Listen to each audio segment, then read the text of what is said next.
bonjour et bienvenue à vous en cette lecture, donc cette nouvelle vidéo pour le mois de janvier, donc qui vient à nous. Mais avant d'aborder le mois de janvier, laissez-moi vous souhaiter une magnifique année 2025 et qu'elle vous apporte le meilleur pour vous.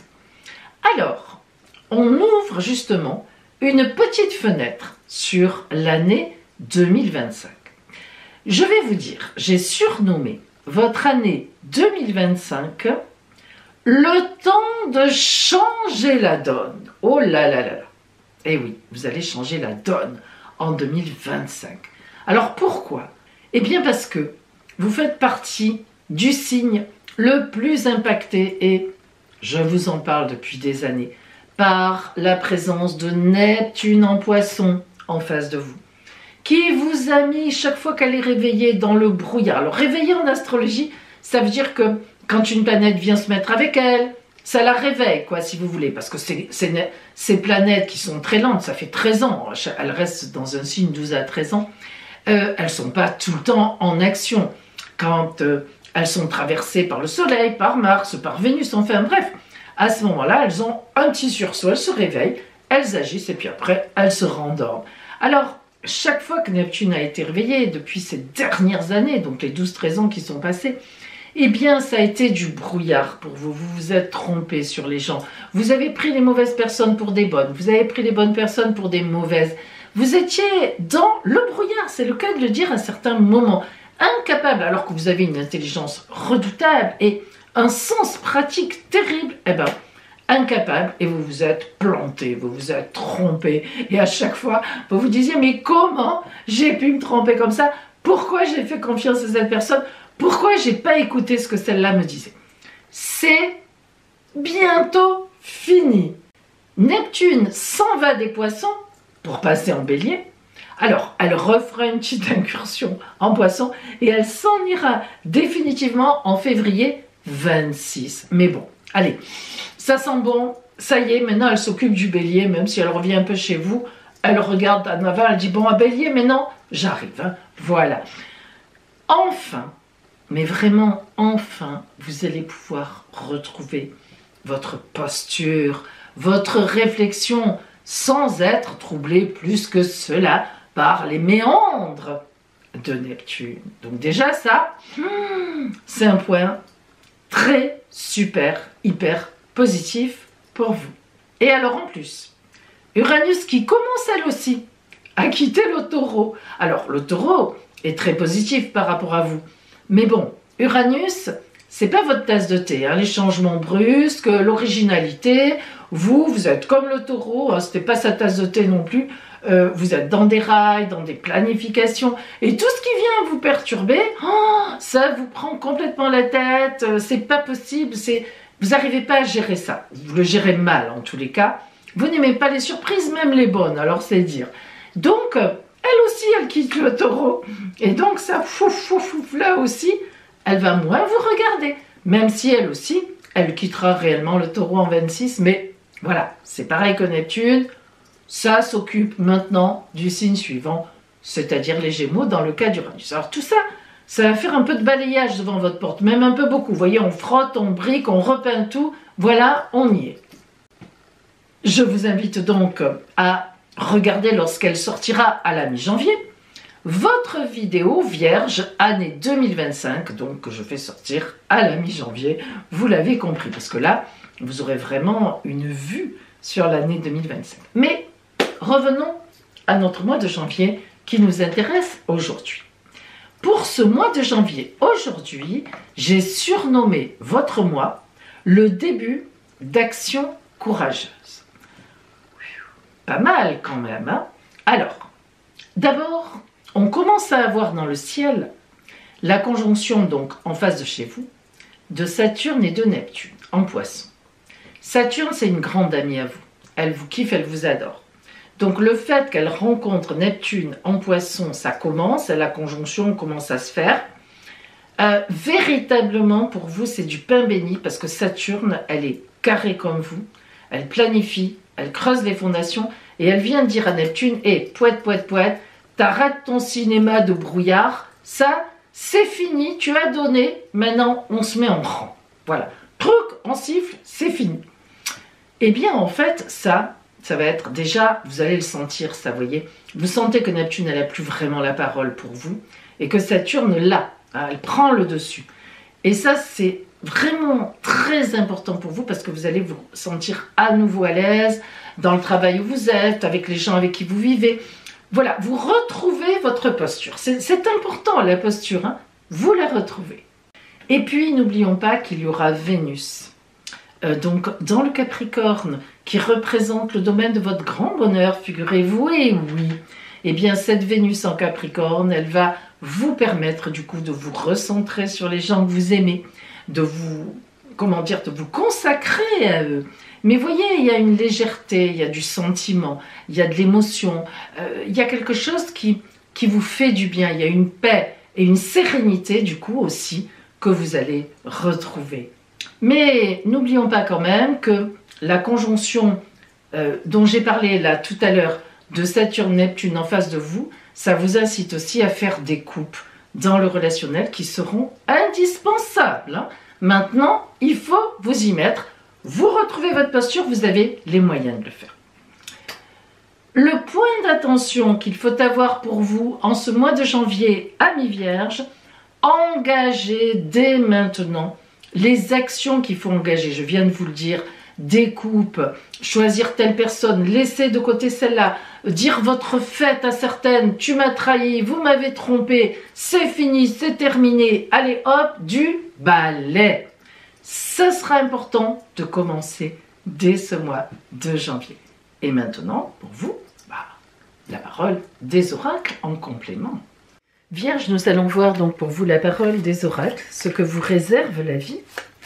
Et nous commençons par l'énergie extérieure qui sera à vos côtés en ce mois de janvier.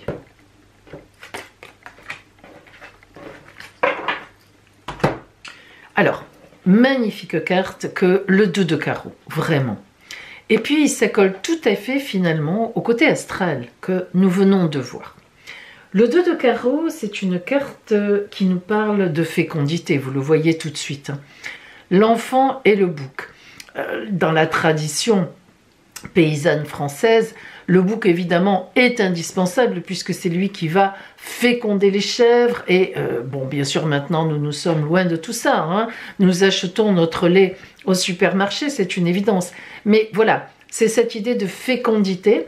Avant, ceux qui avaient des chèvres, le bouc évidemment, bon après bien sûr les moutons, tout ce que vous voulez, les poules et les lapins, mais voilà, on ne mourrait pas de faim, hein, bien, quoi qu'il se passe.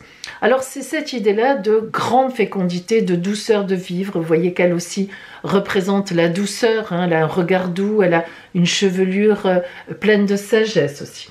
C'est vraiment la déesse de la grossesse qui est ici. Et puis on est dans la constellation des poissons. Et vous le savez, la constellation des poissons, le signe des poissons, c'est de la rêverie, de l'imaginaire, mais un idéal aussi qui est porté. C'est donc une période de chance dans cet idéal à venir. Les carreaux, c'est souvent de la chance. Hein. Donc voilà, très belle période de fécondité, de fécondation d'un projet à mi-vierge. On est dans la fécondation. Là, il n'y a rien d'autre à dire, c'est-à-dire que on féconde, les actions sont fécondes, c'est pour obtenir des fruits après. On est dans une belle dynamique.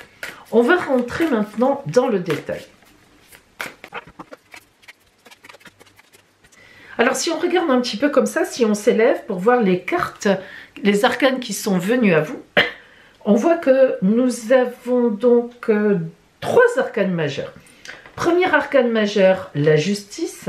Deuxième arcane majeur, le soleil. Et troisième, le chariot. Magnifique victoire. Allez, on y va.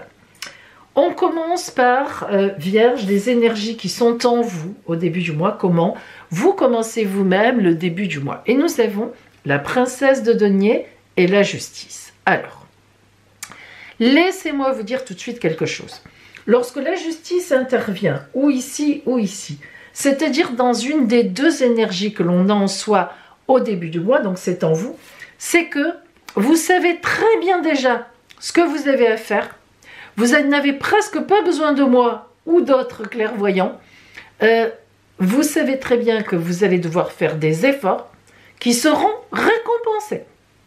Et que si vous ne faites pas les efforts nécessaires, eh bien, le glaive de la justice tombera, vous n'aurez rien. Mais ça, amis vierges, vous le savez, vous êtes un des signes qui a la grande notion d'effort. Bien, reprenons. La princesse de denier, d'abord.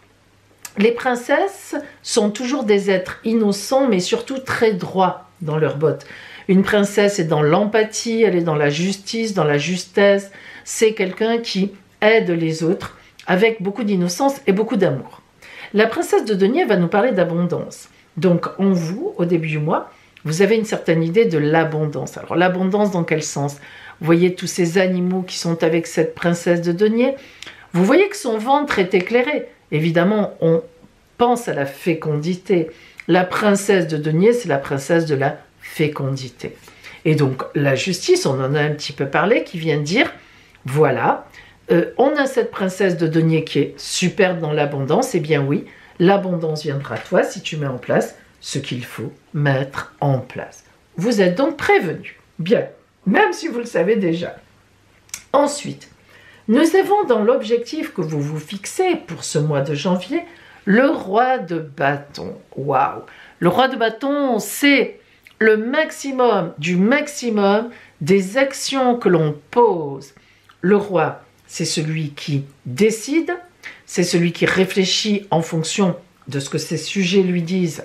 Enfin, en général, hein, c'est ça. De ce que ses sujets lui disent et qui va donc prendre ses décisions en fonction de son peuple, de ce que désire le peuple et de ce qui est faisable, évidemment. Et le roi de bâton, c'est celui qui agit. Donc, ce roi de bâton qui est dans le domaine de votre objectif à venir, eh bien, ça nous prouve que vous allez avoir tous les éléments en main. Aucune excuse pour agir. Le soleil, qui est du côté un peu compliqué. Ben, le soleil, ça n'a rien de compliqué. Le soleil, c'est la vie, la passion, la chaleur, l'amour. Voilà, avec le soleil, tout est possible. Pardon. Et on en aurait bien besoin du soleil, là. Et donc, rien ne vient perturber cet objectif. Vous voulez? Allez-y. Du côté des aides, alors là, qu'est-ce que je peux vous dire? L'as de coupe. Quelle merveille! Quelle merveille! Comme tous les as, nouveau chemin, nouvelle route, coupe, dans le relationnel, voire même dans l'amour.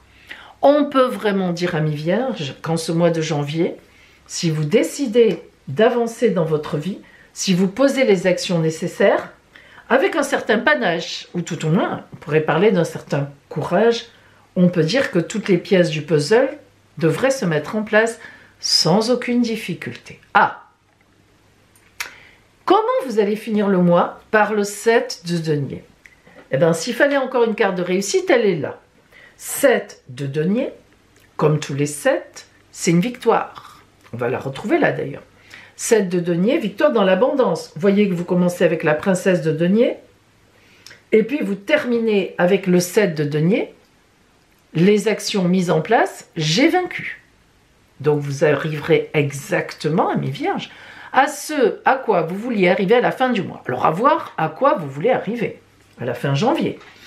Évidemment, c'est encore complètement supporté, au vrai sens du terme, porté au-dessus de la nasse par le chariot, troisième arcane majeur de votre jeu, magnifique, c'est la victoire.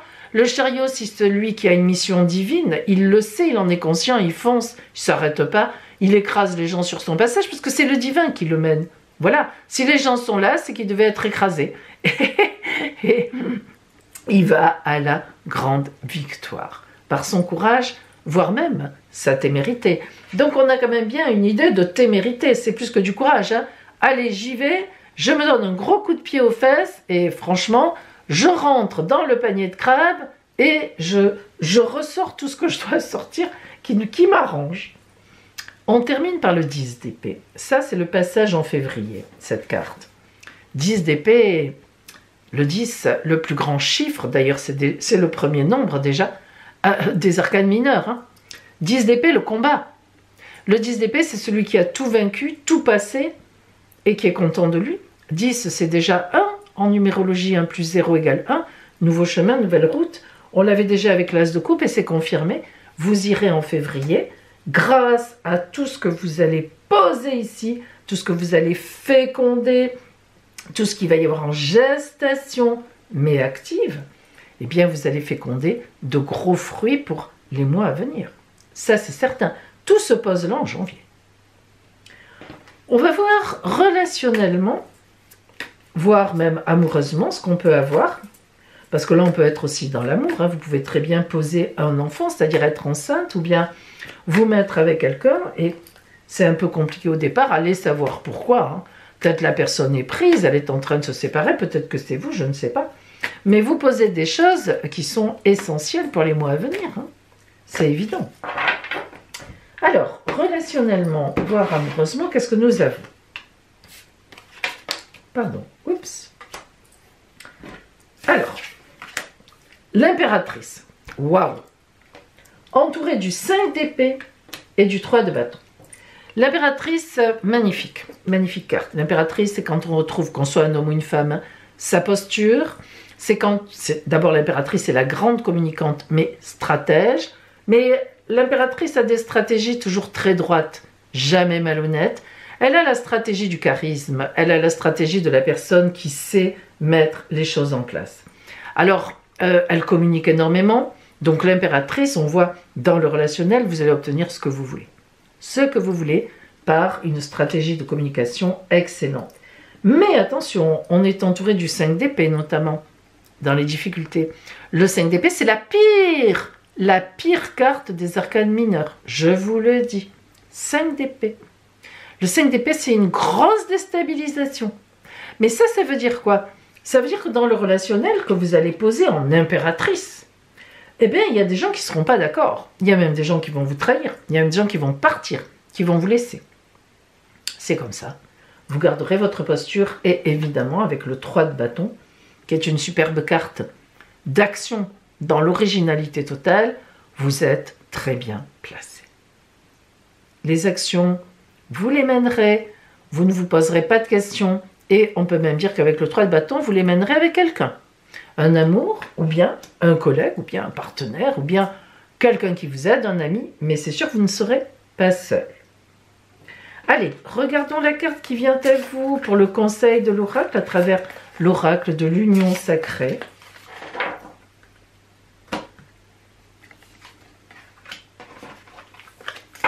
Magnifique. L'harmonie, c'est beau ça, l'harmonie. Dans toutes les directions, tchouk, tchouk, tchouk, tchouk, je suis en paix. Bravo.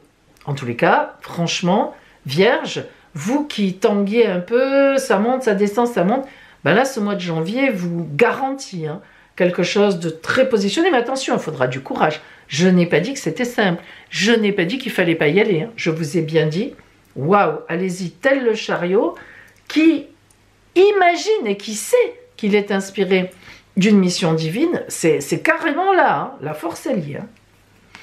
Et je vous rappelle, amis Vierges aussi, que à la mi-janvier va sortir justement votre horoscope pour vous précisément, avec les autres aussi, mais notamment pour vous, sur 2025, toute l'année 2025, partie astrale, comme on a fait aujourd'hui, et partie oracle.